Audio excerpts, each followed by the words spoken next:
You never miss a chance to portray Emperor Ashok equivalent to somebody like Aurangzeb.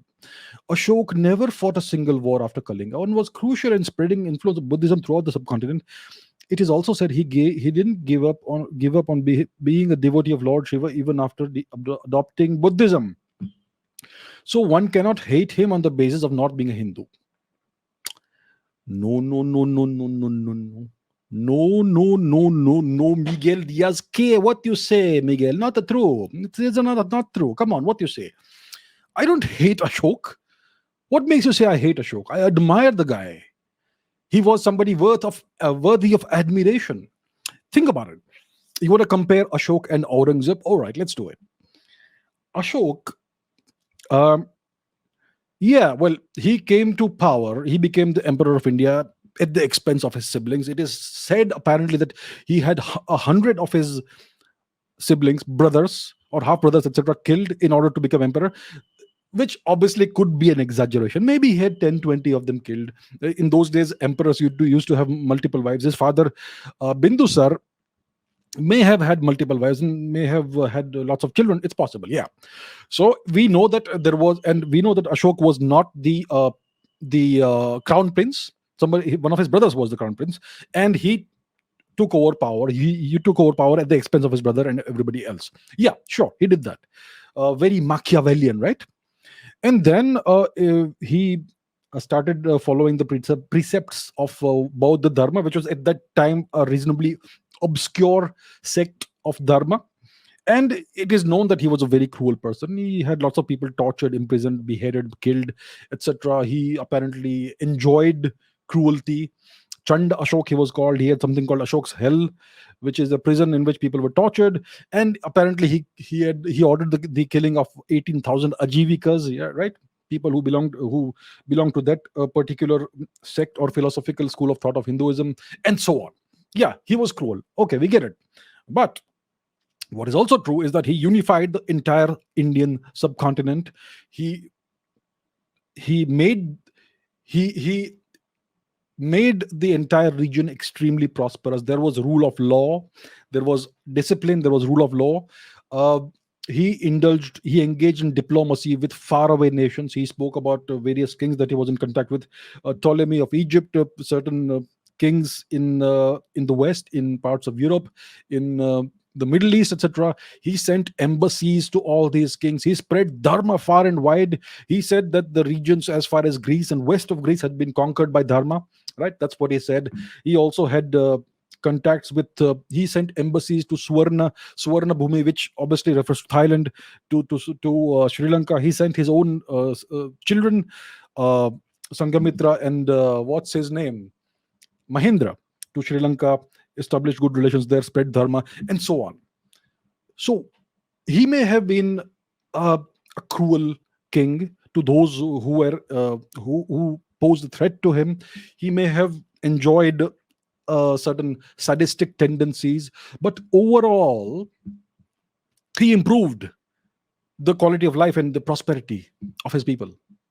Vishnugupta Chanakya said that the highest morality for a king is that his nation and its people should prosper. Ashoka certainly ensured that.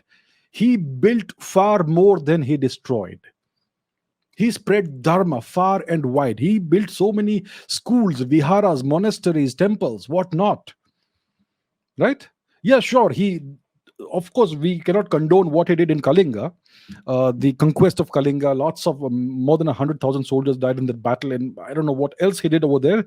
So yeah, that is a dark chapter in history. But if you look at it from a larger perspective, overall, the entire subcontinent prospered significantly under Ashoka, right? And he did stamp out all dissent with an iron fist. I think his grandfather's mentor would have been very proud of him. My boy, good job. His grandfather was Chandragupta Maurya, obviously, and his grandfather's mentor was Vishnugupta Chanakya. Ashoka lived his life on Chanakyan principles, as per Chanakyan principles. We don't know if Ashok and Chanakya knew each other. We'll have to look at the dates when they are supposed to have lived, but it's possible that as a child he may have known his grandfather's mentor, possibly. And anyway, Vishnugupta Chanakya's influence still exists today. So obviously, Ashok would have followed that. So I think overall, Ashok was an extremely great man, a great emperor of India. Sure, he was not Lord Ram. He was not as benevolent and kind as Lord Ram, and he was certainly not as kind and nice as the various Gupta emperors and so on and so forth. Yeah, sure. But he was overall great for India. So certain character flaws may exist. That's okay. And I would say that today's politicians can learn a thing or two. Today's leaders of India could possibly learn a thing or two from Ashok. I'm not saying this or that. Overall, holistically, all right? Don't get me wrong. So I think Ashok is a man that is worthy of admiration from a realistic, pragmatic perspective, from a Chanakyan perspective. Hating Ashok? No. I don't hate Ashok by any means whatsoever. Let me repeat, let me reiterate. Ashok is worthy of admiration. He overcome so many obstacles. He overcame the greatest of odds and succeeded and took his entire civilization forward. He is worthy of admiration. Now, what about this individual called Aurangzeb? Aurangzeb was a barbarian. Aurangzeb did the exact opposite of Ashok. Ashok made his country, his nation, his civilization prosperous and its people prosperous overall, holistically. He did his utmost to spread his nation's culture worldwide. He turned Dharma into a global force. That is what Ashok did. What did Aurangzeb do? He tried to stamp out the native culture and civilization of the land that he ruled. He may have been born in India. He acted like a foreign barbarian. He tried to bring in a foreign culture into India and impose it by force by destroying everything that was of any value in the land he ruled.